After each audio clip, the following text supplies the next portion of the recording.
Hello again, this is Preheat. Welcome back to another World of Warcraft video. So today we're going to be talking about Frost Mage on the beta and also on Prepatch. This is going to include everything you need to know about Frost Mage, but as always, standard disclaimer, the beta stuff on this and even the Prepatch stuff could change at any moment if Blizzard does adjustments, so just be aware that by the time you watch this video, the information might actually be out of date. But we're going to jump into it as of today.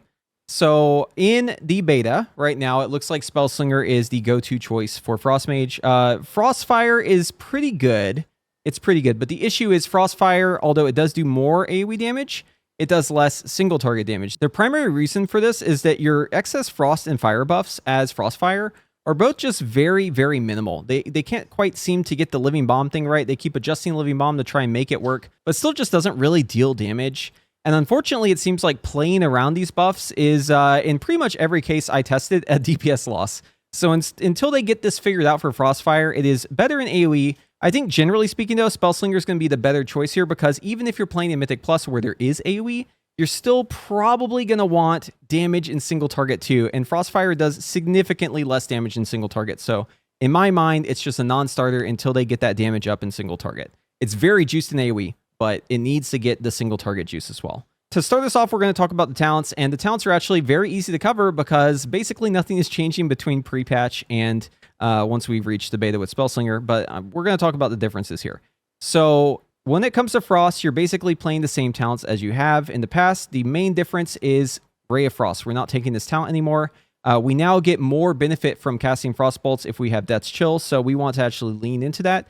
And casting Ray of Frost, unfortunately, takes up time that we could be casting Frost Bolts and doing other things, and it just doesn't really interact well with the rest of the tree. This is the same problem we had with Frost in the past, why Glacial Spike or Ray of Frost didn't get chosen because they just didn't really fit well into the rest of the rotation, and it ended up being a DPS loss to go and try and get those talents, or at least DPS neutral, but then you're minus the talent, so it ends up a loss anyways.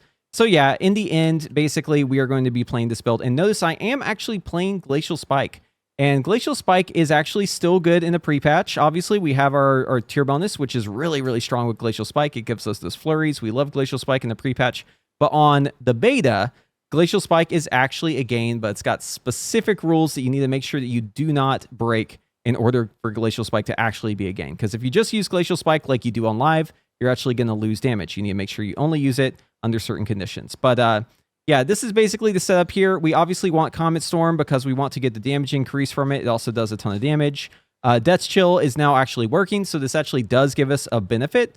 However, it's only really worth playing around this at the start of Icy Veins to get the stacks up early if we're in AoE. And single target is not worth it to do a bunch of Frost Bolts at the start of your Icy Veins to get this buff stacked up. Totally not worth it. You just want this to just be a passive thing. And for the most part, you kind of ignore it. Honestly, in single target, this setup right here, these talents aren't really doing much for you. It's mainly just Cold Front that's doing a lot of damage because Cold Front does interact with Perma Frost Lances, so this is just giving us more damage on our Ice Lance, and the Ice Lance is primarily how we deal damage with this build. But just talking about some of the other notable talents here.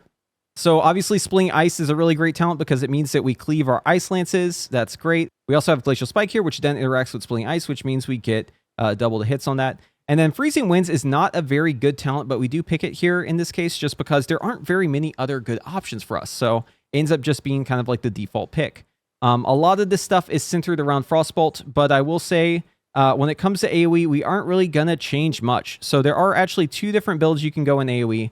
I'm going to show you Death's Chill first. So DC is probably going to be the best pick for AoE, and I think this build actually will do better in practice than it will in logs. But I think this build is actually worth it because in practice, at the start of the pull, you can pop your mirror image, and as the tank is gathering everything up and you're free of threat, you can get your DC stacks up early, and then that means that by the time everything is grouped up, you can already start blasting with all that extra damage, so it's really, really nice for that. But obviously in AoE, we need to pick up the AoE talents. They're really important, so that's going to be like the Blizzard stuff for Frozen Orb cooldown reduction. It's going to be stuff like making Blizzard instant cast and deal more damage with Frozen Orb. It's going to be stuff like Coldest Snap as well. Coldest Snap is only going to work in 3 targets, but if we use a Cone of Cold, it's going to instantly give us back our Comet Storm and our Frozen Orb. And on top of that, it's also going to apply Winter's Chill to all of our enemies. So that's really, really nice in AoE. But notice I still go Glacial Spike. The reason I go Glacial Spike in my AoE build isn't that it's a gain in AoE. It's the fact that this talent is so good in single target that I feel like taking it away doesn't really make sense. So just for a frame of reference here, Glacial Spike in single target, if played around correctly, should be around the 6% damage gain. So that is a big talent. It is not really possible to find another talent in this tree for a single point that is going to give us that much single target. So we're definitely going to take this talent. I will say, though, Cold Front is getting close. Like, Cold Front could definitely come up if it just gets a little bit extra. It's pretty good right now, but unfortunately, we just do not have the talents for this if we want to pick up the other AoE stuff, so we have to end up skipping out on it. It would be really great if we could just skip Freezing Winds and get rid of this talent, because this talent's not very good, but unfortunately, there's no other route down to Coldest Snap, so we have to go Freezing Winds to pick this one up. But we definitely prefer to go Cold Front if it was at all possible. So if they end up making an alternative route to Coldest Snap here, maybe from Fractured Frost, then that's definitely back on the menu. So I mentioned that there's an alternative AoE build. If you want a little bit of a simpler time in AoE, you can actually move around some of these talents. So what we would end up doing is dropping our Fractured Frost, our Death's Chill, and instead we would just pick up Chain Reaction and another point into Winter's Tide. This setup right here is actually pretty close to DC in single target and in AoE. In fact, it performs within like a 3% margin on both. The reason why I'm not recommending this build, although it is simpler, is because, well, there's two reasons. Number one, I think that practically it is better to play Death's Chill because, again, you can stack it up before everything is grouped up, so this just gives you more damage. And number two, it is more bursty to go Death's Chill. You'll have more damage for whenever you actually start hitting everything, and that's going to synergize well with Augmentation Evoker. So because of those two reasons, I think it is just better to lock in the DC AoE build if you're looking to go that route. Now, when it comes to Spellslinger, what you need to know about this is basically we are getting infinite Winter's Chill. That is what Spellslinger gives us. So just to kind of give you an idea on the talents, we gain these splinters, they go into the target, they deal damage, and then once we reach 8, we are going to proc Splinterstorm automatically. The reason why this talent is so good is because it applies Winter's Chill. This can happen while we're casting other spells, so Winter's Chill will randomly go on the target. This means we get a ton more Ice Lances, and it also means we get a ton more Frozen Orbs because we get this talent right here, Spellfrost Teachings. Anytime we have this proc, we're going to get a reset on our Frozen Orb cooldown, which means we get even more value out of throwing out those orbs, more damage on our Ice Lances, and of course, more Fingers of Frost. So this thing is just an Ice Lance machine. The way I like to refer to this build is it is the Infinity Lance build. You just have infinite Ice Lances. It's actually crazy how much you Ice Lance as this build, and it's hyper mobile because of that, right? You're basically just throwing out instant casts like crazy. So very, very fun. Talking about Frostfire, though, the main benefit of Frostfire is that we get access to Frostfire Bolt, which is going to give us more damage. Also, it can be instant cast if we proc our Frostfire Empowerment or whenever we reach the max stacks. But unfortunately, again, Excess Fire, Excess Frost just aren't really pulling their weight. Fire's version of Excess Frost and Fire are both way better than Frost. Also, Isothermic Core for Frost is getting less value than Fire is for some reason. We're getting less of a coefficient on our meteor that we get from this. So in all cases, Frostfire is kind of trolling compared to Fire. You're just getting like a lot less out of it for some reason. But I will say Frostfire actually synergizes really nicely with DC. So it does have that going for it. But again, the damage just isn't there. So I'm not recommending it. So when it comes to the actual rotation, the rotation for Frost on live and also on the War Within beta is very, very simple. Very easy to understand. It's basically the same thing that you're used to right now, except for you don't use Ray of Frost. But I'm just going to translate the APL to human speak so you can understand.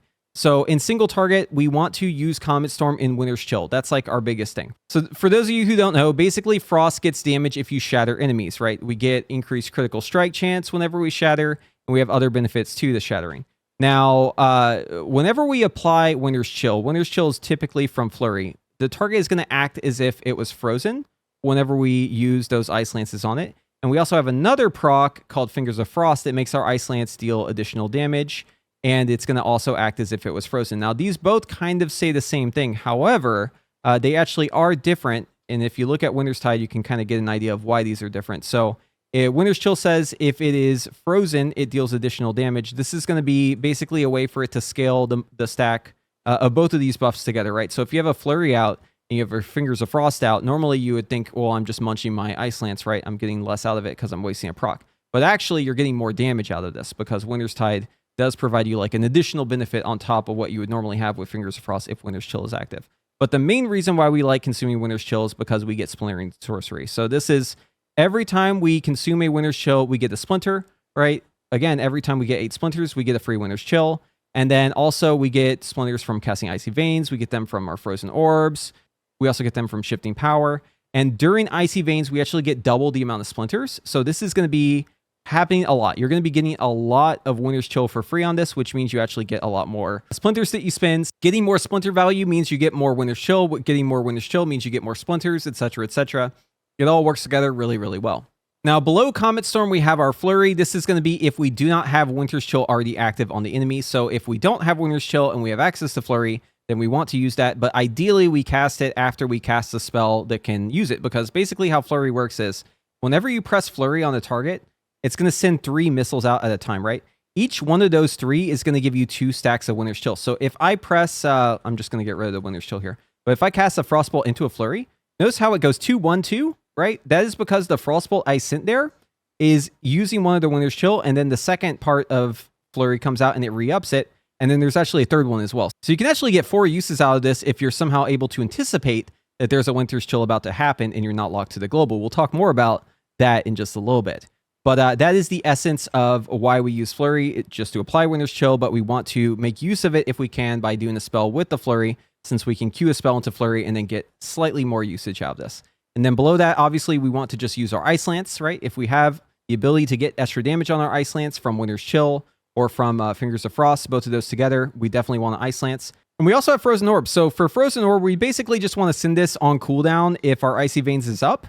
But outside of Icy Veins, we just want to use this if we do not have that Fingers of Frost buff, because whenever we use Frozen Orb, it is going to give us that Fingers of Frost. So we definitely want to be making use of that buff.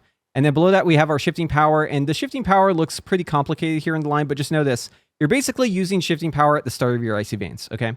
So if you're in Icy Veins and you get everything on cooldown and you have the ability to get cooldown back from pressing Shifting Power, it's really good to use because, again, we get splinters from Shifting Power. So if we use Shifting Power in our Icy Veins, we're not really losing much.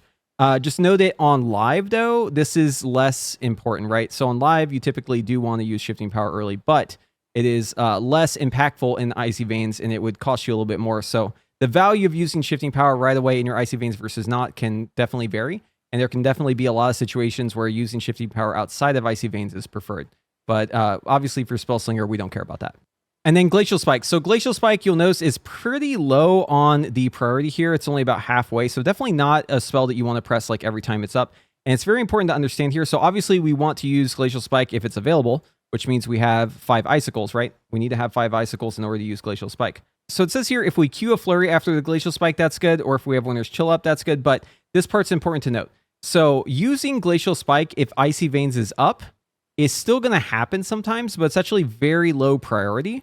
The thing is, you're going to be so busy in your Icy Veins just throwing out Ice Lances that it isn't really worth the time to cast a really long spell like Glacial Spike, even though it does pretty good damage, because it's just, you know, the opportunity cost is too high, right? So this line for Glacial Spike isn't the only line for Glacial Spike. We do have a fallback down here right above our builder, which is Frostbolt.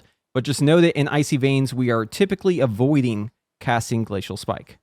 And then obviously in AoE, we have like Cone of Cold and Blizzard lines. You want to obviously send those pretty much on cooldown. Like you want to use your Cone of Cold if you just use your Comet Storm and you have cooldown on your Frozen Orb, right? So you can get the cooldown reduction and get those Winter Chill out on all the enemies. And we obviously want to use Blizzard on cooldown too at 2 target. But since we're talking about single target right now for the rotation, we're going to skip over that. And then next up is Ice Lance. If we just have our Fingers of Frost or just have Winter's Chill, right? If we don't have both, then the priority is going to be less than it was previously. And then below that, we have Glacial Spike. The number right here to the left, by the way, is how many times the robot used this line on average across all of the sims it did. So as you can see, the outlier here is Ice Lance. It is using Ice Lance just a ton, right? A ton of Ice Lances. It does fall back on Glacial Spike if it has literally nothing else to cast in Icy Veins. But otherwise, it's really just looking to avoid pressing that button. Just use the Fingers of Frost, use the Winter's Chill, get the Ice Lances out. And if you got nothing available, no cooldowns ready, then yeah, you can Glacial Spike. But again, it is very, very low prio. So typical opener is going to look kind of like this. You obviously use your food buff, get that food buff before combat, use your mirror image before combat. You're going to do a Frostbolt into a Flurry, into Icy Veins, into Comet Storm with your potion. This is pretty much always the same, by the way. So just throwing out the the Frostbolt into the Flurry, into the Icy Veins, into the Comet Storm, great way to start things off. Although in AoE, you will change a little bit from this, right? Because we want to first get our DC stacks before we get going. But yeah, after that, we want to immediately get out our Frozen Orb and then use our Ice Lances since we have Flurry and Fingers of Frost. And then we're going to Shifting Power as soon as we don't have an Ice Lance with Winter's Chill and Fingers of Frost. And then after that, I mean, you can kind of tell from just looking here, right? That's a lot of Ice Lances. Basically, this is just using Ice Lance over and over and over and over. Infinity Lance, as I said, right? You're just throwing out as many Ice Lances as you can. It's a ton of Ice Lances. If you run out of stuff to use on Ice Lance, then yeah, you'll use a Glacial Spike. But otherwise, you're just using Ice Lance. And if you can't use Glacial Spike, well, in that case, you'll use Frostbolt. But for the most part, lots of Ice Lances. So the majority of the casts in Icy Veins, it's just going to be Ice Lance. And this is really great because Ice Lance obviously does a lot of damage. We're consuming a lot of Winter's Chill with this. And also, we are getting a duration increase on our Icy Veins. So every time we use an Ice Lance against a frozen target or we hit with a Glacial Spike, we're going to get more duration on our Icy Veins. So this means more Ice Lances and Icy Veins means a longer Icy Veins. Very good.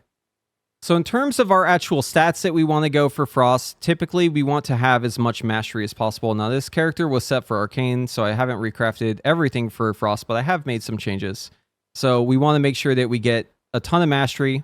I could definitely get a lot more here, right? But mastery is really, really great for us. We also want to have crit up into a certain point. Now, as the expansion goes on, we're going to be able to get more crit. So you'll notice in the pre-patch, you probably have too much crit. You're probably dropping crit. But once the War Within comes out, you're probably going to want to get more crit, right? Essentially, the value of crit is greater as you're approaching like that 33%. Typically, like 28 to 33 is kind of like the sweet spot for the crit. And then after that, you're wanting haste. And then after that, you're wanting crit again above whatever it is. And versatility is okay too. Versatility actually has like more value with Splinterstorm than it had in the past. But yeah, obviously, you should just go off of whatever the sim tells you. You should gear, right? Just do a top gear sim and tell it to choose your enchants and your gems, and that should tell you what's best for your character because every character is going to be a little bit different. But on the beta, I like to use these two trinkets. So this is going to be the Sack Brood. It just procs stuff, gives me int sometimes, just kind of like a passive trinket. And then the Spymaster's Web. This is a variable usage trinket. So basically, it's got like no cooldown, but you sack whatever stacks you have. So it passively gives you stats, and then whenever you use it, it converts those stats into an on-use. And since it's got only a 20-second cooldown and since it goes off your stacks, basically, the longer you wait, the bigger it's going to be. But you can use this regularly if you want. So it's great for if you have like cooldowns that vary, right? So like as a mage, this is a really good trinket for us because we are able to get our cooldowns to go down with shifting power. So they're not exactly 2 minutes. And it means that we can just have this up for every time our cooldowns are up, which is great. And also, as an added bonus, it has mastery on it, which is great. We love that for Frost. In terms of embellishments, I'm just crit embellishments because my crit's kind of low. But obviously, once they do embellishment tuning, that will change. And I have some of the cantrip items on. But yeah, you can pretty much just like buy the PvP gear or like the tier gear and then craft some pieces to fill in the slots. But just make sure you have the cantrip items like the cloak and the neck and the staff.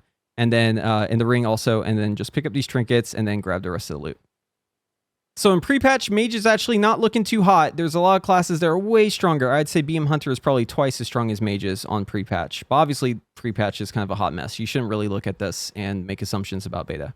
But I will say, in the pre-patch, it looks like we pretty much want to play OCE and Vessel. Those are both really great trinkets, and they're both passive, so that's nice.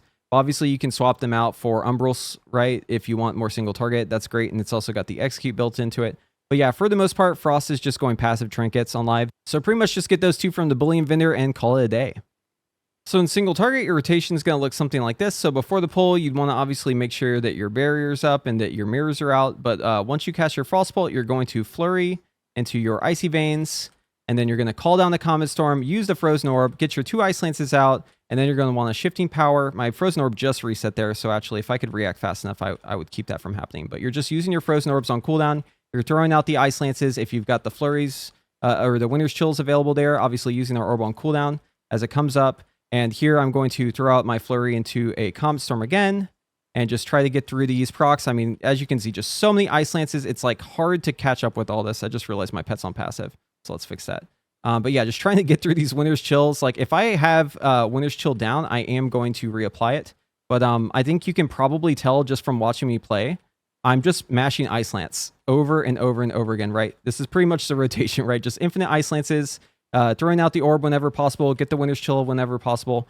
You'll notice on my UI, I actually have this little UI element, these little snowflakes. This is a really awesome Weakaura I'm going to share with you in just a moment. But basically, there's 2 different versions of it. It can be blue or it can be purple. Purple basically means that we are anticipating a proc. So like here, I know that the Winter's Chill is going to come out, so I can press it ahead of time.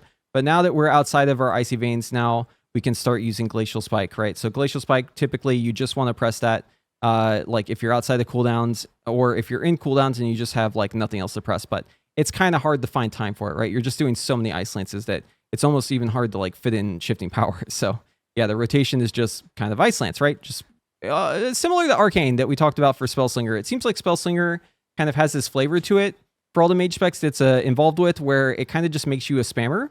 And I mean, that kind of fits with the class fantasy of a Spellslinger, right? You're just slinging spells. So hyper mobile, constantly casting instant casts. You just have too many procs that you can't even hold.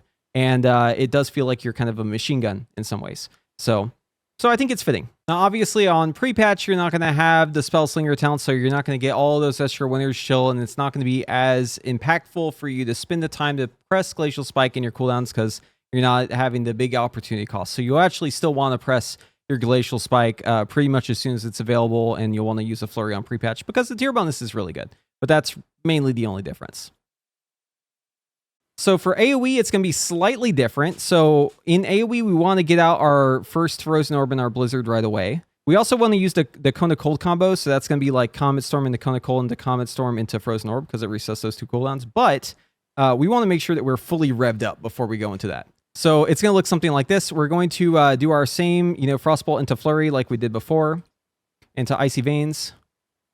And then I'm going to throw out my Orb and Blizzard here. And now I'm going to cast 4 Frostbolts. 1, 2, 3, 4, right? And now I can go into my combo where I use my my Comet Storm and my Frozen Orb, and I kind of cold reset and get those back and use them again. And pretty much the rotation, like you probably are expecting, is very similar, right? We're basically just using Ice Lances, but now we also use Blizzard whenever it's up. So there's even more competition for when we can fit in like a Glacial Spike, for instance, right? Because it's really hard to find time for the Glacial Spike. And then you're going to use your shifting power just whenever you have your Frozen Orb and your Comet Storm on cooldown inside of all your cooldowns there. But again, kind of hard to find the situation for it because you're getting all those resets, but just try to get it out at least at some point during Icy Veins because it's going to get some value there from the Splinters. But the reason why we start with the 4 Frostbolts is because of Death's Chill. So every single one of those Frostbolts that we throw out is going to cleave all 3 enemies, right? Because we hit additional 2 with Fractured Frost. And then every single hit of those is going to give us a damage increase in the stacks 12 times.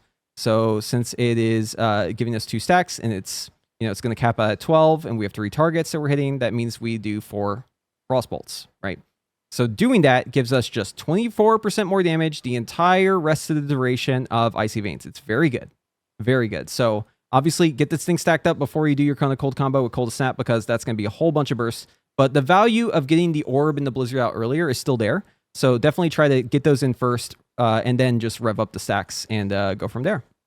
So as you can see, the Frost rotation is very simple, right? And this rotation, this priority doesn't really change. We talked about how it may be modified in Icy Veins when it comes to our priority for specifically Glacial Spike. But yeah, a lot less emphasis on Glacial Spike, a lot more emphasis on just getting out as many Ice Lances as possible, but you still want to try and shatter your Frostbolts or your Glacial Spikes if you are casting those by casting a Flurry afterwards. But yeah, that's pretty much it for Frost. I mean, Frost in a nutshell, it's very, very strong right now. It's the best spec for Mage probably on the PTR and the beta, although I will say on beta, there's a lot more variety. Right now, it seems like on live, pre-patch at least, it seems like Frost is kind of like the best of the bunch, but all of them are kind of bad. But yeah, on beta, this thing just does a ton of damage. It slows enemies constantly. It has crazy high bursts, like even higher than Arcane, which is a little ridiculous. And it's just very useful, very easy to play, very well adapted to doing jobs because you're just constantly throwing out Ice Lances. So yeah, I definitely recommend like giving this a try and seeing if you like it. Personally, I like it the least of the mage specs just because I feel like I'm not really having to think too much. And I would prefer having more to think about while I'm playing. But overall, it's still really good and it's definitely worth checking out. And who knows, maybe it ends up being the best whenever the tuning finally hits, or maybe it's not the best, but either way, it's still a very solid option. I'm sure we'll be playing a lot of Frost Mage in the War Within. All right, so I made a couple promises earlier about explaining this Weakaura, and now I'm going to share it with you in the comments. I did not make this Weakaura, but it is an insanely useful Weakaura. So my biggest gripe with Frost Mage right now is that it is very unintuitive. You can get your Winter's Chill procs from Splinterstorm while you're casting other spells, and you can even get them, maybe you're freed up to do an Ice Lance, right? And if you know that you're going to get one of those procs because you're counting the Splinterstorm, somehow you're a superhuman, right? You're just computing how all the Splinters are coming out. If you know that's going to happen in the future, because of how Flurry works, right? Remember, we talked about how Flurry, like if I cast a Frostbolt into a Flurry, I consume one and then it instantly refills, right? That tech right there, where that works, is very important to understand because it works for Ice Lance with Splinterstorm. If you're anticipating a proc, so if I have that future sight, I know it's coming, I can get at least 3 Ice Lances from a Winter's Chill, or in some cases, maybe even 4 Winter's Chill Ice Lances. So that is huge, right? This is a huge amount of tech, and there's no UI element that tells you this. But if you download this Weakaura, link in the description below, then you can get that little snowflake, right? And the snowflake, whenever it turns purple, that means I'm going to get a proc soon, right? So I'm just going to cast Shifting Power here after Orb, just so you can kind of see what this looks like. We'll proc it manually. See how it turns purple? That means it's going to happen, right? So if I see it turn purple, I'm going to basically act as if it's already up. So I'm going to, in anticipation of that buff, either cast like my Glacial Spike and have it hit right as the Winter's Chill comes up, or, you know, just throw out some Ice Lances, because that way I'll get more value out of this. But basically the difference between the player who has this Weakaura and who doesn't is going to be huge, because the robot plays this way. Like the sim for Mage is playing this way. So if you don't match that, you're going to be losing a ton of damage. So I highly recommend picking up this Weakaura. Now, there's another Weakaura I want to share from Manather. Really great Frost Mage resource, by the way, if you want to go follow him as well. But this is a great Weakaura. Basically, what it does is it plugs into your player, and it uses the player library to tell if an enemy is immune to being frozen, and then it marks them appropriately. The reason why this Weakaura is good is because in AoE, you want to be targeting for your flurries the enemy that's immune to freezes. That way, whenever you do any sort of freezing spell, or maybe you cast like Ice Nova or something to shatter, in AoE, like you will always hit all the targets then with your Winter's Chill, because the target that you're hitting mainly will have Flurry on it, right? So you have Winter's Chill on that one, and then the additional targets, those will just get frozen naturally from your other spells. So yeah, you just import this into your player, and it's going to give you that additional information, and it's just really, really great. So definitely go check this one out too. So if you made it to the end of this video, congratulations, you get that Weakaura and an explanation on the tech that the people who did not watch to the end get. And if you like this video, be sure to give it a thumbs up. And if you want to see more of my content, be sure to subscribe to the channel and ring that notification bell. And hopefully I'll see you in the next one.